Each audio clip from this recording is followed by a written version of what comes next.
एक महिला एक व्यक्ति को बाजरे के खेत में बुलाती है शारीरिक संबंध बनाने के लिए और फिर कुछ ऐसा होता है, उस व्यक्ति की हो जाती है मौत। आखिर ऐसा क्या हुआ था? इस घटना के पीछे की सच्चाई को जानने के लिए आप हमारे वीडियो को अंत तक जरूर देखिएगा। नमस्कार, मैं हूं सुदेश कुमार और तिरछी बात पलवल चैनल में आपका स्वागत है। दोस्तों, यह घटना है उत्तर प्रदेश के आगरा के एक गांव की, जहां पर नेहा नाम की औरत रहा करती थी, जिसकी उम्र थी 28 साल। और दोस्तों, उसकी आज से 3 साल पहले शादी हुई थी और वह अपने पति के साथ आराम से अपने घर में रहा करती थी। लेकिन दोस्तों, नेहा को ये ज़िंदगी पसंद नहीं थी। वह चाहती थी कि मेरा भी कोई बॉयफ्रेंड हो, मैं भी उसके पास फ़ोन करूं और घंटों घंटों तक उससे बातें करूं। तो वह अपने बॉयफ्रेंड की तलाश में गांव में इधर उधर नज़र घुमाने लगती है। तभी दोस्तों, उसकी मुलाकात एक आमीन नाम के लड़के से हो जाती है। आमीन की उम्र होती है 25 साल। अब आमीन से उसकी नज़रें मिल जाती हैं, एक दूसरे का फ़ोन नंबर दिया जाता है और दोनों एक दूसरे से बातें किया करते हैं। और जब दोनों को एक दूसरे के साथ मिलना होता है तो पड़ोस के ही गाँव के खेतों में जाकर वो एक दूसरे के साथ मिलते हैं, संबंध बनाते हैं और अपने एक दूसरे की आत्मा की तृप्ति के लिए एक दूसरे से गले मिलकर वहीं पर पड़े रहते हैं ज़्यादातर। दोस्तों, उसके बाद कुछ समय गुजरता है, ना ही नेहा के पति को पता होता है और ना ही गांव में किसी और को भी इस बात की भनक होती है कि नेहा किसी लड़के के साथ इधर उधर घूमती है, क्योंकि नेहा रात को जाती है और रात को किसी को नज़र नहीं पड़ता है और वो खेतों में अपने प्रेमी से मिलकर वापस आ जाया करती है। समय अच्छे से गुजर रहा होता है, तभी शाम को एक दिन उसके प्रेमी, जिसका नाम होता है आमीन, उसका फ़ोन आता है और वह कहता है कि मैं तुमसे मिलना चाहता हूँ। तो दोस्तों, नेहा कहती है ठीक है, मैं तुमसे मिलने के लिए आ रही हूँ पड़ोस के ही खेतों में।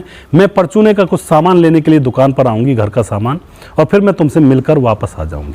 दोस्तों, परचून की दुकान पर जाती है, सामान तुलवाती है, जो भी घर का सामान होता है, चाय, चीनी, साबुन, तेल, उनको तुलवा करके वह वहीं पर रख देती है उस दुकानदार के पास। उस दुकानदार का नाम होता है ओम प्रकाश, जिसकी उम्र होती है 50 साल।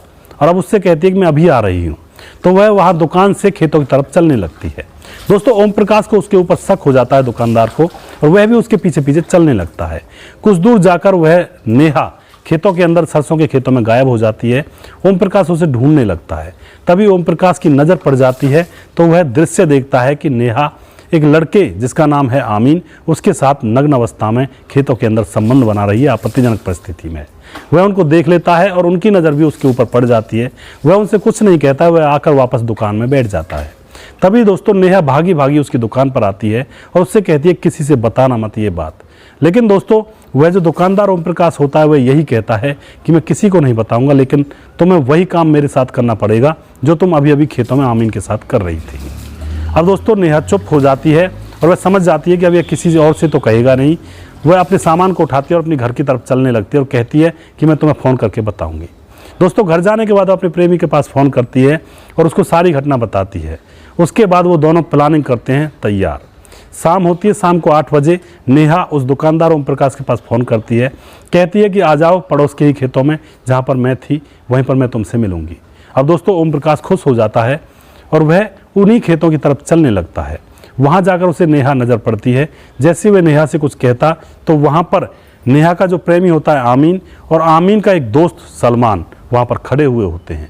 जैसे ही वह ओम प्रकाश कुछ कहता, इतने में ही सलमान और आमीन उसके ऊपर बांके से प्रहार करने लगते हैं और देखते ही देखते उसके टुकड़े टुकड़े हो जाते हैं। वह तड़प तड़प के वहीं पर मर जाता है और नेहा यह सारा तमाशा अपनी आंखों से देख रही होती है। उसके बाद वो सभी लोग अपने अपने घर आ जाते हैं।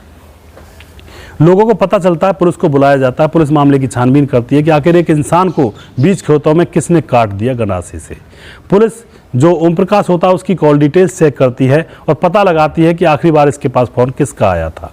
तो पुलिस को पता लग जाता है कि ओम प्रकाश के पास लास्ट बार नेहा का फ़ोन आया था। अब पुलिस नेहा को उठा लेती है और नेहा से सख्ती से पूछताछ करती है तो नेहा थोड़ी ही देर में टूट जाती है। सारी घटना पुलिस के सामने बयां कर देती है कि इसको मैंने अपने दोस्तों के साथ मिलकर जान से मारा है। दोस्तों, पुलिस उन दोनों लोगों को, सलमान और आमीन को भी गिरफ्तार कर लेती है और फिर उनको जेल भेज दिया जाता है।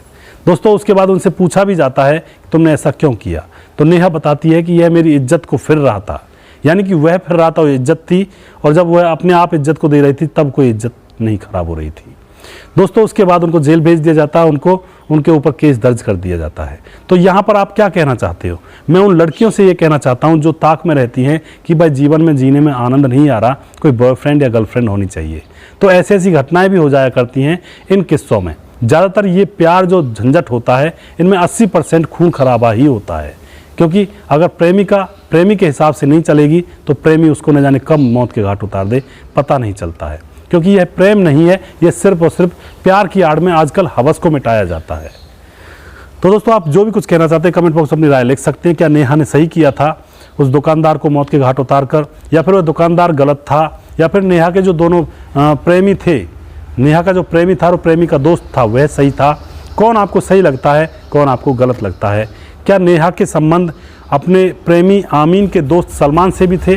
क्योंकि वह क्यों आता है इस खामखा की फालतू के झंझट में, वह इसीलिए आया था। तो आप जो भी कुछ कहना चाहते हैं कमेंट बॉक्स में अपनी राय लिख सकते हैं। नेहा के पति को जब यह घटना पता चलती है तो वह गस खाकर जमीन पर गिर जाता है कि इस औरत के लिए मैंने क्या कसर छोड़ी थी जो इसने ऐसा कृत्य कर दिया, इस तरह से मेरी बदनामी की और फिर जगहसाई की। तो दोस्तों, जो भी कुछ आप कहना चाहते हैं कमेंट बॉक्स में मेरा लिख सकते हैं। नेक्स्ट वीडियो में जल्दी फिर से लेकर आऊँगा किसी सच्ची घटना के ऊपर। तब तक आप खुश रहें, सावधान रहें, रिश्तों की अहमियत को समझें और एक दूसरे के ऊपर विश्वास बनाकर रखें पति पत्नी, तभी जाकर एक स्वस्थ समाज और स्वस्थ परिवार का निर्माण होता है। जब रिश्तों में से विश्वास खत्म हो जाता है, एक दूसरे को धोखा देना स्टार्ट कर देते हैं लोग, तो वह परिवार ना रह करके जहन्नुम नर्क के समान बन जाया करता है। दोस्तों, नेक्स्ट वीडियो में जल्दी फिर से लेकर आऊँगा किसी सच्ची घटना के ऊपर। तब तक आप खुश रहें, सावधान रहें। जय हिंद, जय भारत।